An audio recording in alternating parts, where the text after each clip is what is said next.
തുറക്കേണ്ടതിന് ശ്രദ്ധയോടെ പ്രാർത്ഥിക്കണം.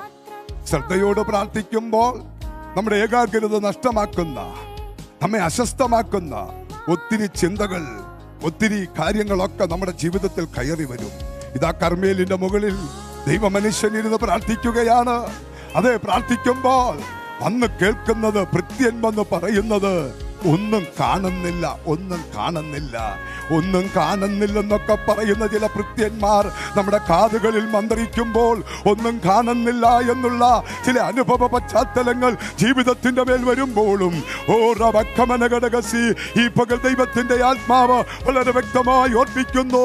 സ്വതവേ ചില വാതിലുകൾ തുറക്കേണ്ടതിന് ശ്രദ്ധയോടെ പ്രാർത്ഥിക്കുക. അല്ല, മടുപ്പുകൾ കൂടാതെ പ്രാർത്ഥിക്കുക. നിരാശ തോന്നുന്ന അനുഭവങ്ങൾ ജീവിതത്തിൽ വരുമ്പോഴും ഞാൻ ആരെ വിശ്വസിക്കുന്നു, അവൻ എന്റെ ഉപനിധി, ആ ദിനം വരെ കാത്തു സൂക്ഷിപ്പാൻ ശക്തനെന്നുള്ള ഉറപ്പോട് ശ്രദ്ധയോടെ പ്രാർത്ഥിക്കാൻ തയ്യാറായാൽ സ്വതവേ ചിലത് തുറന്നു തരുവാൻ കഴിയും. ഏത് തുറക്കും? ജീവിതത്തിൽ ചുമന്നു കൊണ്ടുവരുന്ന ചില ഇരുമ്പ് വാതിലുകൾ.